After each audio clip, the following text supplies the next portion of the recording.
Halo teman-teman semuanya.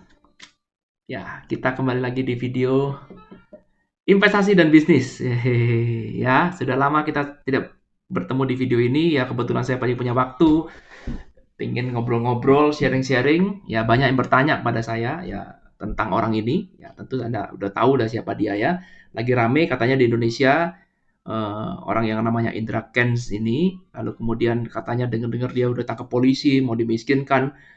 Eh, ya, seperti itulah fenomenanya ya. Jadi dia adalah seorang afiliator katanya yang dapat keuntungan 70% dari kekalahan orang ya. Boleh dikatakan dia katanya menjerumuskan orang. Udah tahu itu satu hal itu jelek tapi dia menjerumuskan orang lalu kemudian dia memamer-mamerkan kekayaannya dia seolah-olah seperti dia adalah seorang sultan ya, seorang crazy rich katanya seperti itu. Oke. Nah, di video kali ini saya tidak mau ikut-ikutan menjadi pahlawan atas kejadian ini ya karena di luar sana udah banyak sekali yang jadi pahlawan kesiangan ya. Wah, ini sama-sama menghakimi si Indra Kent ini. Tapi di video kali ini saya ingin masuk kenapa fenomena seperti ini bisa terjadi. Kenapa orang itu kok tertarik atau bisa untuk di dalam tanda kutip ya berminat atau ditipu sama penawaran-penawaran seperti ini. Ya, oke. Mari kita belajar banyak. Nah, kita ke papan tulis ya. Kita lihat di sini. Kita akan bertanya sekarang kenapa ya? Kita lihat fenomena ini seperti itu biasa ya. Kalau kita ngomong ada namanya money game, ya money game, lalu kemudian skema Ponzi, ya member get member, MLM, ya MLM yang member get member ya. Member get member ya. Ini semua ini adalah fenomena yang penipuan yang tidak akan ada pernah selesainya. Percaya omongan saya. Ya sekarang tanggal 10 Maret tahun 2022, kalau Anda berpikir bahwa oh ini sudah selesai kasus ini nggak akan terjadi lagi, nggak mungkin. Ya, yang namanya money game, skema Ponzi, member get member ini akan selalu terjadi sampai kapanpun, sampai kapanpun. Ini casingnya aja yang berubah-ubah. Nah, kalau sekarang casingnya menggunakan binomo, ya misalkan binomo ya atau binary option dan whatever dan segala macam, bisa juga casingnya bisa menggunakan robot forex, ya casingnya wah banyak bisa menggunakan emas, ya bisa menggunakan oil, bisa menggunakan kayu sengon, whatever. Ini casingnya bisa berbagai macam. Ya namanya money game-nya ini tipe mainnya ini cuman casingnya aja, casingnya bisa berbagai macam. Dan korbannya selalu ada. Kalau saya tidak salah baca, katanya sejak tahun 2020 ya, sampai tahun 2022, total total kerugian yang terjadi akibat money game Ponzi dan segala macam dengan berbagai macam casing ini, saya dengarnya kalau tidak salah katanya sudah mencapai total 120 triliun. 120 triliun totalnya, uang masyarakat lenyap begitu saja karena ulah beberapa oknum yang memainkan skema Ponzi, money game dan member get member. Oke, gampang deh. Pokoknya kalau sekarang Anda ikut sesuatu, ya apapun casingnya, lalu kemudian dibilang kalau kamu ngajak temen akan dapat sekian, member get member, ya sudah ada bau-bau amis. Kalau sudah ada passive income, kamu sebulan saya kasih pasti sekian persen sebulan, itu udah ada bau-bau amis. Ya, udah bau-bau amis. Kurang lebih modelnya seperti ini. Tapi pertanyaannya sekarang, kenapa kok model-model seperti ini selalu akan memakan korban? Selalu aja, setiap tahun coba deh Anda lihat ya. Nanti casingnya ganti lagi. Tapi intinya cuma itu-itu aja. Ya, member get member, money game, skema Ponzi, ya, ya, manusia memakan manusia, ya. Apa aja, ya. Ini kalau kita lihat runtut sejarah ke belakang, udah ini bukan yang pertama di Indonesia mah udah berkali-kali tapi seolah-olah seperti kenapa kok ini terjadi lagi? Kenapa udah kapok-kapok? Bahkan ada teman saya yang terang-terangan ikut seperti ini, dia mengatakan, "Ya mumpung perusahaannya masih baru." Ya, saya tahu at the end ini pasti akan scam. Ya, scam artinya dia kabur ya, udah hilang. At the end dia pasti akan scam. Tahu, tapi mumpung masih baru, ya kenapa tidak kita ikut dulu? Ya, kita sengaja. Bahkan ada orang yang memang kerjaannya ya ini ikut seperti ini. Ya, ini disebut dengan HYIP, ya, High Yield Investment Program. High Yield Investment Program. Jadi investasi yang sangat-sangat high risk karena investasi ini tidak punya dasar kecuali cuma makan uangnya orang dibayar untuk bayar member yang di bawah. Paham ya? Jadi member baru bayar member lama, member baru bayar member lama sampai suatu saat dia akan scam, pasti akan scam. Pasti akan scam. Nah, Ini yang akan kita bahas dalam video ini. Kenapa kok masih aja orang tertarik sama ini? Kenapa? Ya, terlepas dari benar atau salah ya. Sekali lagi ya, kita tidak menghakimi orang yang kena jadi korban maupun kita tidak menghakimi orang yang menjadi pelakunya. Sudah, kita tidak lewat itu, sudah bagian channel online lebih banyak. Ya, Anda bisa ke channel-channel yang lain kalau mau cari siapa yang benar, siapa yang salah, atau Anda ingin menghujat juga afiliator, itu di channel yang lain. Oke? Ya, tapi di channel yang ini adalah pertanyaannya adalah kenapa? Kenapa kok kita semua bisa menjadi korban atau menjadi calon korban untuk penawaran-penawaran seperti ini? Kalau Anda tidak kena korban sekarang, mungkin besok Anda bisa kena. We never know. Oke? Nah, oke. Mari kita pelajari kenapa orang bisa tertarik dengan seperti itu. Ya. Nah, pertanyaan seperti ini sama persis dengan pertanyaan kenapa orang mau beli lotre. Saya kasih gambaran aja ya. Beli lotre itu probabilitas menangnya sangat super duper kecil. Ya memang menggiurkan ya, menggiurkan kalau Anda di Amerika ya sekarang kalau misalkan beli satu kupon $2, kalau Anda pas lagi hoki ya bukan tidak mungkin Anda bisa menang sampai 300 juta. Bahkan saya pernah lihat di sini lewat dari 1 M dolar. Jadi lewat dari 1000 juta hadiahnya. Jadi punya potensi karena ini setiap minggu kalau tidak ada yang menang dinaikin terus sampai berbulan-bulan gak ada yang naik, bukan tidak mungkin dia akan bisa mencapai 1000 juta alias 1 miliar dolar dengan bermodal hanya $2. Bayangkan modalnya berapa? $2. Bisa punya potensi mendapatkan 300 juta. Oke? Sekali lagi, sama persis. Kenapa orang mau beli lotre? Padahal dia udah tahu beli lotre itu kesempatan menangnya super duper kecil. Kesempatan menangnya super duper kecil. Oke? Kenapa bisa seperti itu? Ketika saya diskusi dengan guru saya, ya, semua ini ada hubungannya dengan namanya kesempatan, opportunity. Semua ini ada hubungan dengan kesempatan. Kita nggak bisa menyalahkan bahwa, oh orang yang beli lotre goblok. Orang yang beli lotre itu orang yang tidak berpendidikan, orang yang kurang pintar. No, nggak bisa seperti itu. Ya, kenapa? Karena orang-orang yang seperti itu sebenarnya ingin menjadi sukses. Siapa sih di dunia ini yang tidak ingin jadi sukses? Apalagi sekarang zaman media sosial, ya. Dengan media sosial kalau Anda lihat motivasi, Anda lihat motivator, Anda mengatakan bahwa sukses adalah hak semua orang. Weh, sukses is my right. Semua orang bisa sukses. Sehingga sekarang berpikir, oke, kalau gitu saya mau jadi sukses. Saya berpikir mau menjadi sukses. Itu ya pola pikirnya. Semua orang ingin jadi sukses. Saya berpikir ingin jadi sukses. Nah, permasalahannya supaya Anda sukses, Anda harus punya namanya kesempatan. Oke, Anda harus punya namanya kesempatan. Fokusnya di sini ya. Anda harus punya kesempatan.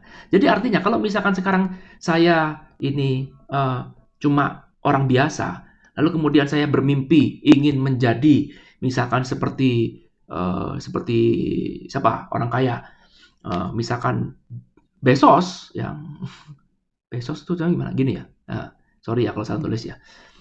Jeff Bezos ada pemilik Amazon, orang terkaya nomor 1 di dunia. Iya betul, bisa. Oh ya bisa. Tapi saya nggak akan mungkin menjadi Jeff Bezos kalau saya tidak punya kesempatan. Sulit. Untuk menjadi kaya raya aja deh, ya. Semua orang ingin jadi kaya raya. Tapi kalau Anda tidak punya kesempatan, sulit. Ya, ini bukan kelas motivasi ya. Kalau motivasi, yes, bisa. No. Sekarang kita melihat secara umum. Ya, secara umum. Kalau Anda tidak punya kesempatan, akan sangat sulit. Oke. Saya catat dulu ya. Orang yang beli lotre kebanyakan adalah orang yang kelas miskin lah kategorinya ya. Yang kepengen punya kesempatan sekali-kali lah. Gue pengen punya duit kaya raya. Perhatikan, hadiah lotre adalah 300 juta US dollar. Oke. Berapa sih Pak 300 juta US dollar? Kita lihat dulu ya. 300 juta US dollar. Kalau misalkan $1 kita asumsikan dengan 15.000 teman-teman. Rupiah. Ya, maka 300 juta US dollar kita balik 1 juta US dollar maka equal dengan 15 miliar, betul? Ya. Jadi kalau sekarang 100 juta berarti ya, berarti kalikan 100 kan? Berarti 1,5 triliun, betul ya? 1.500 miliar. Ya, betul ya? Kali 100 ya benar. Jadi kalau 300 juta ini kan kali 3. Ya, berarti 4,5 triliun, betul? Sekarang saya tanya, coba Anda sebagai kita aja ya, kita sama-sama. Ya, saya yakin pembaca semua, pengikut saya di sini mungkin hanya ya mungkin hampir nggak ada yang punya uang 4,5 triliun. Ya, saya nggak tahu ya, mungkin ada teman-teman yang kaya raya mungkin ada punya 4,5 triliun, tapi saya nggak punya 4,5 triliun. Oke. Nah, misalkan sederhana, saya tanya sekarang, oke, kalau sekarang saya orang miskin, ya orang biasa. Kalau kemudian saya punya cita-cita ingin mendapatkan uang 4,5 triliun rupiah. Oke. Ya, apa kesempatan yang bisa saya dapatkan? Saya harus seperti apa? Oh iya, kalau tanpa lotre, perhatikan ya, kalau tanpa lotre, perhatikan ya, perhatikan baik-baik. Kalau tanpa lotre, maka sekarang saya harus bergaul dengan orang-orang yang top markotop. Orang-orang yang top markotop. Orang-orang yang memang pengusaha-pengusaha besar. Ya, kita ngomong sebagai pengusaha besar misalnya. Misalkan sekelas siapa pengusaha besar? Misalkan sekelas Sandiaga Uno misalkan ya, Sandi. Sekelas Hasim, adiknya Prabowo. Ya. Lalu kemudian sekelas siapa lagi? Sekelas Budi Hartono yang punya Jarum, ya. Sekelas siapa lagi? Mungkin grupnya Lipo, ya. Jadi bayangkan, supaya saya bisa mendapatkan 4,5 triliun, ya, proyek lah ya, atau omset atau income sebesar 4,5 triliun, maka saya harus punya kesempatan untuk bisa mengakses pengusaha-pengusaha besar ini. Oke, disinilah the big questionnya, the main problemnya adalah memang siapa saya? Ketika saya mau ketemu dengan Pak Sandiaga Uno, apa iya langsung, oh iya, halo Pak Sandi, ayo kita ketemuan yuk, kita ngobrol bisnis yuk. Memangnya saya siapa? Oke, kesempatan ini mana? Nomor dua, saya punya skill apa yang bisa dipakai oleh mereka semua untuk bisa tertarik mau menggunakan jasa saya, misalkan ya. Karena orang-orang ini pasti juga akan menyewa yang the best of the best. Apakah iya saya the best of the bestnya? Ya, pesan yang mau saya sampaikan, sulit sekali kalau Anda mau mencari kongsi bisnis, mencari kerjasama bisnis dengan pengusaha-pengusaha yang levelnya seperti ini. Betul apa betul?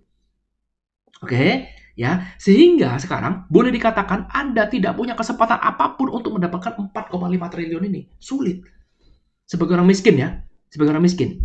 Tapi bagi saya sebagai orang miskin, sekarang saya punya satu kesempatan, biarpun ini less, probabilitasnya sangat-sangat rendah, tingkat keberhasilan sangat-sangat rendah, tapi paling tidak sekarang saya jadi punya kesempatan untuk bisa mengakses mendapatkan return 300 juta hanya dengan membeli sebuah lotre.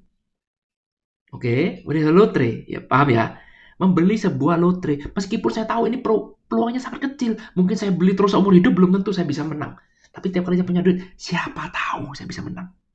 Siapa tahu saya bisa menang, betul ya? Sehingga sekarang membentuk suatu harapan baru, sehingga saya seolah-olah seperti punya kesempatan. Because that is the only way. Itu hanyalah satu-satunya kesempatan yang dimiliki oleh si miskin seperti saya ini untuk bisa punya 300 juta US dollar. Berbeda dengan kalau saya anaknya Bill Gates, betul ya? Kalau saya anaknya Bill Gates, saya anaknya Donald Trump, ya. Ketika saya datang ke Indonesia, mereka yang cari saya, betul? Ya, saya nanya Donald Trump nih misalkan, saya datang ke Indonesia mau kerja sama, wah, langsung Pak Haritanu udah datang menjemput saya. Halo, ini saya mungkin habis itu saya meeting dengan Pak Sandi, habis itu saya akan meeting dengan Pak Luhut misalkan, saya meeting dengan banyak pengusaha-pengusaha yang siap bertemu dengan saya karena saya orang kaya, saya anaknya orang kaya, sehingga saya punya opportunity yang jauh lebih besar sehingga saya tidak perlu membeli lotre untuk mendapatkan 300 juta. Sehingga saya bisa mengatakan bahwa hanya orang goblok yang beli lotre karena lotre itu tidak make sense. Ya of course saya mengatakan seperti itu karena saya adalah anak orang kaya. Saya bisa punya akses, saya bisa punya namanya kesempatan untuk bertemu dengan mereka sehingga 4,5 triliun ini menjadi sangat mungkin untuk bisa saya raih. Masuk akal? Tapi pertanyaan sederhana, apakah semua orang punya kesempatan untuk seperti itu? Jawabannya tidak ada. Kalau saya jadi pengusaha besar, saya pun juga nggak mau ketemu orang yang sembarangan ya. Yang artinya kamu nggak punya prestasi, kamu cuma orang biasa. Mau ketemu saya, tunggu dulu. Jadi bukan mereka sombong, bukan. Saya pun kalau jadi pengusaha, ya sama. Dan kalau mereka lagi butuh sesuatu, mereka pun akan saling lempar satu sama lain, betul nggak? Mereka akan cari rekomendasi dari sesama pengusaha yang levelnya sama. Misalkan saya lagi butuh orang yang jago bikin desain rumah misalkan. Maka mereka akan saya kontak, mungkin Pak Sandi akan telepon, Pak Budi, lu kan punya bisnis perumahan nih, ada nggak rekomendasi? Oh ada nih, pakai Pak Irwan ini, arsitek bagus. Betul? Nggak mungkin langsung tiba-tiba saya datang, ada orang yang baru lulus sekolah, datang, Pak tolong saya kasih kerjaan, ya kamu sulit mencapai level ini, sulit. Sehingga di dalam ini mereka akan membentuk sebuah jaringan sendiri yang sulit ditembus oleh orang luar. Paham maksud saya? Akibatnya apa? Akibatnya sekarang orang miskin akan tidak dapat kesempatan apapun. Oke, bagaimana mungkin saya tidak bermimpi punya uang 300 juta US dollar kalau setiap hari saya disuguhi sama orang-orang yang flexing di internet. Betul ya? Motivator flexing, afiliator flexing, apa-apa semua flexing. Mereka bisa beli jam dengan harga mahal, rumah dengan harga mahal. Sementara saya rumah aja nggak punya, mobil saya aja jelek. Ya, sementara mereka beli jam aja bisa sampai 7 miliar, 10 miliar. Wah, gila cuma sebuah jam. Tiap hari disuguhi seperti itu, apa lantas saya nggak kepingin untuk jadi sukses? Nggak mungkin dong. Ya, nah karena itu yang menyebabkan kenapa mereka kok mau membeli lotre, sama juga kenapa kok mereka mereka mau untuk ikut money game dan segala macam ini, karena apa? Karena mereka punya keinginan tidak seimbang dengan kesempatan yang ada. Macam-macam, bisa jadi karena skillnya kurang, bisa jadi karena koneksinya kurang dan segala macamnya. Kesempatan bisa berbagai macam. Ya, paham ya? Sehingga inilah yang menjadi tidak balance yang dilihat oleh perusahaan-perusahaan money game. Dia menawarkan sama seperti lotre seperti ini. Udahlah, lu ikut gua dapat 3% sebulan. Lu ikut gua dapat 10% per bulan. Jadi afiliator. Kenapa? Karena mereka itu punya keinginan tapi kesempatan tidak ada. Oke. Jadi kalau sekarang pemerintah ingin membasmi money game, ponzi dan segala macam supaya tidak terjadi lagi, maka pemerintah harus fokus perbanyaklah kesempatan bagi rakyat kecil untuk bisa merasakan kesuksesan. Itu baru bijak. Anda nggak akan bisa melawan money game ini. Ponzi mode nggak bisa, misalkan bisa pakai VPN. Betul ya? Mau sampai kapanpun bajunya akan berubah-ubah terus. Berubah lagi, berubah lagi. Nggak akan pernah selesai. Tapi kalau sekarang pemerintah ataupun badan terkait sekarang berusaha fokus pada ini, nggak tahu caranya bagaimana. Tapi fokuslah menambah kesempatan agar orang-orang miskin, orang-orang yang menengah ke bawah ini punya kesempatan untuk bisa jadi sukses. Ya, contoh misalkan mengerjakan proyek negara, cobalah lempar ke UKM-UKM. Nah, kan ada kesempatan. Jangan cuma ke itu-itu lagi, betul ya? Ya, jadi ada proyek negara, mulai UKM-UKM dilibatkan sehingga rakyat kecil bisa ikut merasakan pembangunan, ikut merasakan profit karena toko semennya laku, bangun jalan, semennya beli sama UKM. Jangan beli sama itu lagi, itu lagi. Ada proyek ini dilibatkan UKM, jangan cuma itu lagi, itu lagi.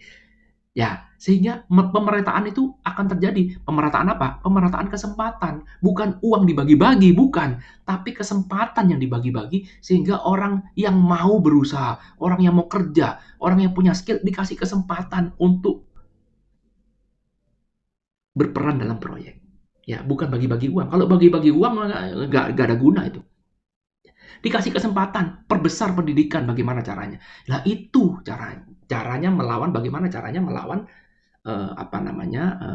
hal-hal seperti ini. Bukan dengan cara dipenjarain, ya tidak ada guna. Ya nanti akan muncul lagi indraken yang baru. Coba aja lihat nanti. Ya, bukan perusahaannya diusir, percuma. Sepanjang rakyatmu masih tidak balance antara keinginan dan kesempatan, selama itu pula penjudian seperti ini atau penipuan seperti ini akan terus tumbuh sampai kapanpun. Apalagi zaman sekarang sudah ada namanya aset kripto ya. Dunia kripto itu sekarang memungkinkan Anda untuk menjadi anonymous ya. Ya tidak terlihat ya, tidak terlihat, Anda tidak tahu siapa. Sehingga Anda tidak perlu regulasi, tidak perlu izin, tidak perlu apa. Semua bisa menipu dengan sangat mudah. Ya, hanya bermodalkan website, bermodalkan influencer, Anda bisa menipu orang sebanyak-banyaknya. Ya, hati-hati teman-teman. Ya, jadi pastikan nomor satu adalah Anda harus tahu keinginan Anda seperti apa dan ada kesempatan. Bagi kita, ini kan kita lihat dari segi pemerintah ya. Bagi kita sekarang, ya bagi kita bagaimana? Kalau saya sekarang orang miskinnya bagaimana? Nomor satu adalah saya akan kontrol saya punya keinginan. Ini aja. Ya, nggak mungkin kan ada orang kalah binomo langsung 500 juta. Nggak mungkin. Pasti awalnya kamu 2 juta, 3 juta, 5 juta. Terus karena kamu tidak bisa mengendalikan keinginan, maka kamu kalah total 500 juta. Betul ya? Nggak mungkin orang kalah 20 miliar main binomo. Nggak mungkin. Nggak mungkin ya. Pasti awalnya kecil-kecil dulu, lama-lama jadi gede. Kenapa jadi gede? Karena Anda tidak tahu cara mengontrol keinginan. Oke, jadi kita nih tadi kan saya ngomong sebagai masyarakat, sebagai pemerintah ya. Sekarang kalau kita ngomong bagaimana kalau saya sisi pandang sebagai masyarakat, nomor satu kontrol keinginan. Nomor dua adalah perbesar kesempatan dengan cara Anda belajar, kuasai skill, buatlah diri Anda jadi valuable, jadi berguna bagi orang lain. Nah, itu aja, perbesar kesempatan bukan malah mencari jalan pintas untuk jadi kaya. Ingat itu ya. Jadi fokusnya adalah nomor satu adalah Anda kontrol keinginan. Ya, kontrol keinginan, biarin aja orang lihat flexing dan segala macam, Anda belajar dari Indra Ken, palsu semuanya itu. Oke? Ya, jangan jangan tergiur dengan flexing-flexing, mau artis mau ngapain aja, biarin aja. Mau orang lain ngapain aja, biarin aja, nggak apa-apa. Udah, kontrol keinginan, bukan berarti nggak boleh punya keinginan, boleh. Kontrol keinginan Anda. Nomor dua adalah cari kesempatan. Cari kesempatan. Bergaullah, buka pikiran seluas-luasnya. Belajar, cari skill yang berguna bagi kita. Bagaimana kita bisa berguna lebih banyak bagi orang lain, buatlah diri Anda menjadi semakin valuable. Hanya itu yang bisa kita lakukan. Dan yang ketiga terakhir adalah jangan pernah cari jalan pintas untuk jadi kaya. Udah gitu aja. Oke? Itu aja pesan saya. Thank you teman-teman udah nonton video ini. Semoga bisa bermanfaat. Sampai ketemu di video selanjutnya. Bye.